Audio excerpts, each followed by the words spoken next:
ভাইয়ের মোবাইলটা কোথায় না পড়ে গেছে।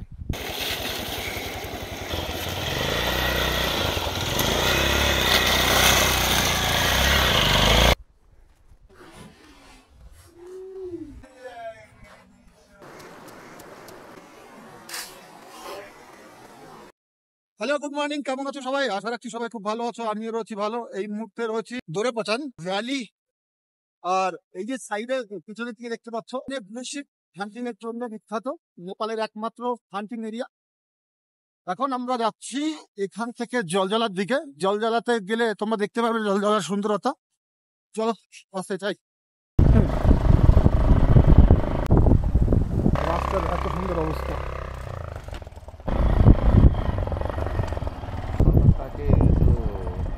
जगह आगे नाम बता सकते हैं? दो चार।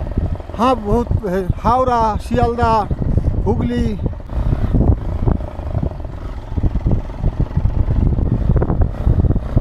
এই জায়গার নাম হচ্ছে খালটে খুলটে, দোরেপাটানের একটা গ্রাম। রাস্তাটা সম্পূর্ণ এরকমই পাবেন, যেখানে 22 কিলোমিটারে 18 কিলোমিটার যেতে হবে আমাদের বাইকে, এবং 4 কিলোমিটার আমরা যাব পায়ে হেঁটে, ট্রেকিং করতে হবে।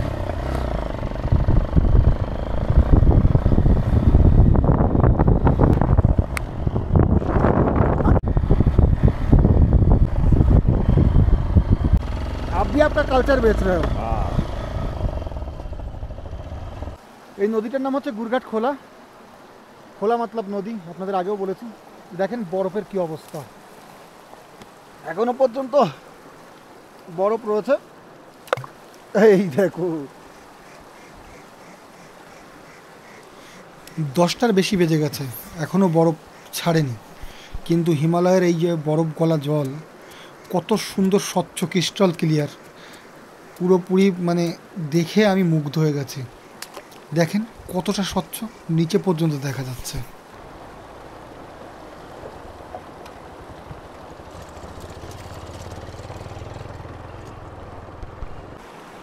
পুরো নদীতে বরফ জমা। কি এর এই নিয়ে কি বলবো আমি খুঁজে পাচ্ছি না। তোমাদের কেমন লাগছে অবশ্যই জানিও। আবার চলেছি জঙ্গলের রাস্তায়। এসব পাইন পেড়ে না, পুরোনো পাইন গাছের ভেতর দিয়ে চলছে রাস্তা। এই নদীটার নাম আমি ঠিক জানতে পারিনি। এরও জল সেম স্বচ্ছ, আর দুপাশ থেকে বরফ জমে রয়েছে।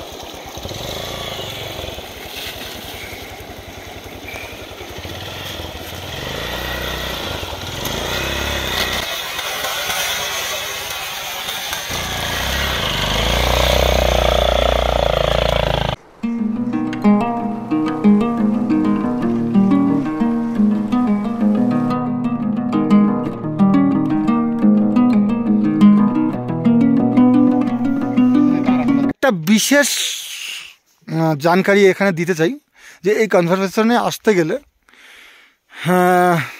যারা নেপালের লোক রয়েছে তাদের দেওয়া লাগে 100 টাকা, এবং যারা সার্ক কান্ট্রিভুক্ত তাদের দেওয়া লাগে 1500 টাকা, এবং যারা অন্য কোনো কান্ট্রি থেকে আসে তাদের জন্য 3000 টাকা এন্ট্রি চার্জ।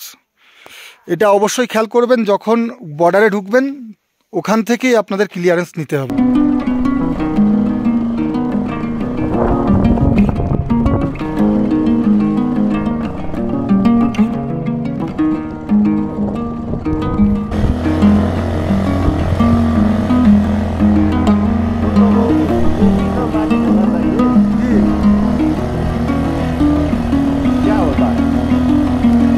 वहाँ पे तो आपको बहुत कुछ सहना पड़ता है ना। बहुत।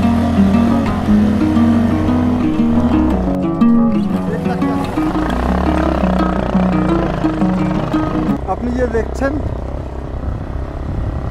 এখানে যাচ্ছি একটা অ্যাডভেঞ্চারিং জায়গা, তবে খতরনাক প্রচুর। যদি আমি সাইকেলে আসতাম কালকে তাহলে হয়তো অনেক সমস্যার সম্মুখীন হতে পারতাম। কত ভৌতিক জায়গা।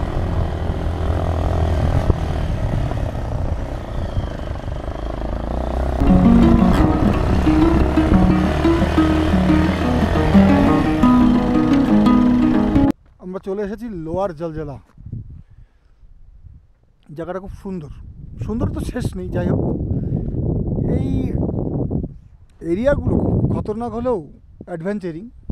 তবে সমস্যা কি জানো তো, সমস্যা একটা হচ্ছে গিয়ে যদি জলে আসতে হয় দড়িপাটান থেকে, জিপে আসলে যদি শেয়ারিং জিপে, মানে শেয়ারিং জিপ তো হয় না, মানে একসাথে যদি টিম আসে তাহলে একটা জিপে 8,000 টাকা মতো লাগে, 8,000 8,500। আর আমি যে বাইকে এসেছি সচরাচর এটা পাওয়া যায় না, যদি বাইকে আসো তাহলে 4 থেকে 4,500 টাকা লাগবে একজনের। তো টিম আসলে বেশি ভালো হয়। এখন আমাদের কিতনা দূর জানা পড়েগা আমি 30-40 মিনিট। কাছেই চলে এসেছি আর এখন ভাই পকেটে হাত দিয়ে বলছে ভাইয়ের মোবাইলটা কোথায় যেন পড়ে গেছে, সেই জন্য এই জঙ্গলের মধ্যে আমাকে একা ছেড়ে গেছে। বলছে যদি তুমি যাও তাহলে লেট হবে, আমি একা গেলে তাড়াতাড়ি চলে আসতে পারবো, তোমাকে তো হিসাব করে চালাতে হবে, আমি পাহাড়ি ব্যক্তি, একা গেলে তাড়াতাড়ি আসতে পারবো দেখে। এই যে পুরো জঙ্গল, আর একমাত্র মানুষ হচ্ছি আমি এখানে। সামনে পড়েছে বরফ, ওই যে সামনে। তারপরে এই দুই দাদা আসলো, এরা আমাদের সাথে ওয়েট করছে একটুখানি, জানি না কতক্ষণ থাকবে, দেখি কতক্ষণে আসেও, এরাও তো চলে যাবে মনে হচ্ছে। দাঁড়িয়ে দাঁড়িয়ে কোনো কাজ খুঁজে পাচ্ছিলাম না, তাই পাথর ছুঁড়ছিলাম বরফের ওপরে, যে পাথরগুলো নিচে ঢুকে যায় কিনা, কিন্তু না, ঢুকলো না, পুরো উপরে দাঁড়িয়ে গেল। যেখানে দাঁড়িয়েছিলাম ওই জায়গায় শেষ স্টপ গাড়ির জন্য, এরপরে হেঁটে যেতে হবে। তো ভাই কিন্তু মোবাইলটা পায়নি, এটা খুব দুঃখজনক বিষয়। ওর কালকে পরশুদিনকে ঘোড়া হারিয়ে গেছে, কালকে হারিয়ে এই আজকে হারালো ওর মোবাইল, ভগবান জানে পাবে কি না, পেলে খুব খুশি হব। ওর মোবাইল হারানো সত্ত্বেও ও আমাদের সাথে যাচ্ছে, এটা বিরাট ব্যাপার।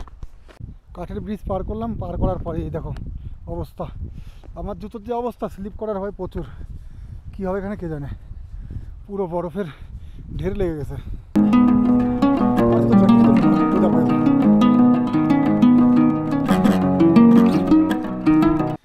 বরফের নিচে দিয়ে দেখো জল যাচ্ছে।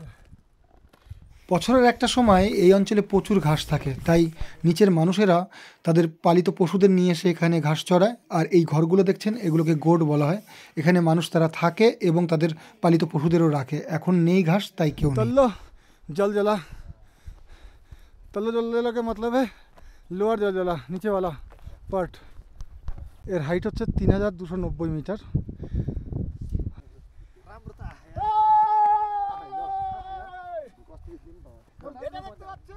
হিমালয়া আর জাস্ট তার পাশে দেখতে পাচ্ছেন ধওলাগিরি।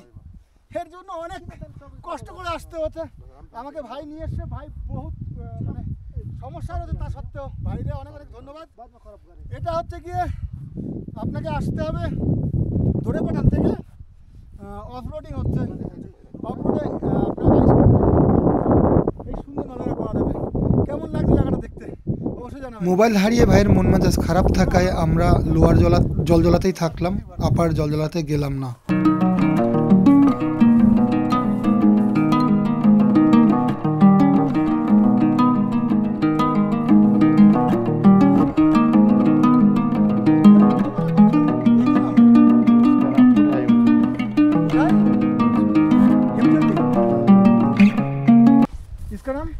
পুঠাইউচুলি, পুঠাই হিমালয়, তারপরে একটা गुर्जा हिमाल, और ये হচ্ছে গিয়ে धौलागिरी 5, और ये जो बीच में आ रहा है कुछ तो है पता नहीं, उसके आगे धौलागिरी 1, धौलागिरी 1, उसके बाद नीलगिरी, नीलगिरी, उसके बाद मानापाठी, और वो सामने दिखाई दे रहा है अन्नपूर्णा को इस तरफ से दिखा, अन्नपूर्णा भी बहुत सारे है ना उधर, 1 2 3 4 नॉर्थ साउथ बहुत जी सारे, तो इसलिए कौन है वो चाहिए मालूम नहीं। मेरा नाम संदेश थापा हो। यही भाई ने मुझे यहाँ तक लेके आए हैं, और इनका 2 होटल है।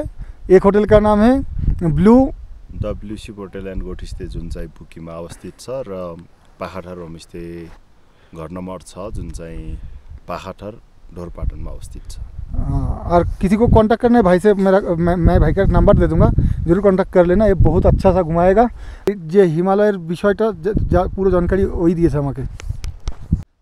গ্লোবাল ওয়ার্মিংয়ের কারণে আস্তে আস্তে বরফের দেখা কম মিলছে, হিমালয় কালো পড়ে যাচ্ছে। এর জন্য প্রত্যক্ষ অপ্রত্যক্ষভাবে আমরাই মানুষরাই দায়ী। তো এই গ্লোবাল ওয়ার্মিং না হয় তার কারণে আমাদের যে ব্যবস্থাগুলো নেওয়া উচিত, যে খারাপভাবে চলছি আমরা সেগুলো থেকে বিরত থাকা উচিত।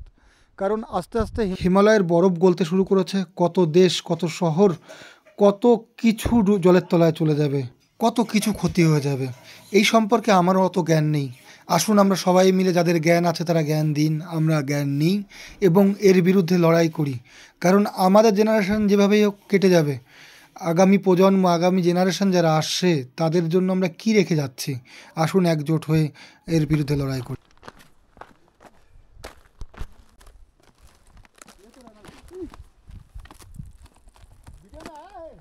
वीडियो की तो कर रहे हम भी गिरने वाले हैं। गिरो मत। गिरोगे तो वीडियो और भी अच्छा आएगा। हमारा जो हॉस्पिटल जाना पड़ेगा वो। আমার জুতোর গ্রিপ না থাকার কারণে ভয় লাগছিল, কিন্তু এত সুন্দর জায়গা দেখে খেলতেও ইচ্ছা করছিল। শয়তানি বদমাইশি করতে করতে আমরা আগের দিকে হাঁটছিলাম।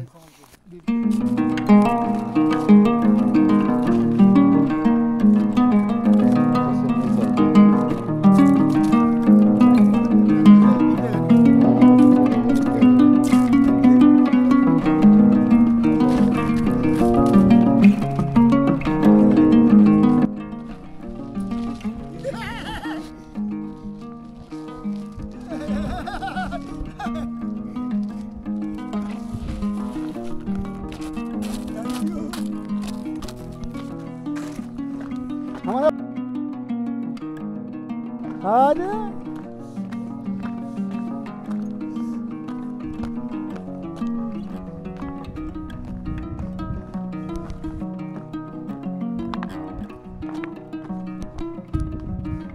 भाई चप्पल पहन के जा रहे हैं, ये हिम्मत नेपाली का। संभल के, आप नहीं जा पाओगे भाई। জলজলা থেকে ফেরার পথে আমরা মোবাইল অনেক খুঁজলাম কিন্তু পেলাম না। ভাই বলল যদি মোবাইল খাদে না পড়ে থাকে, কারো হাতে পড়লে ফেরত অবশ্যই পাবো। সেই আশা নিয়ে হোটেলের দিকে ফিরলাম।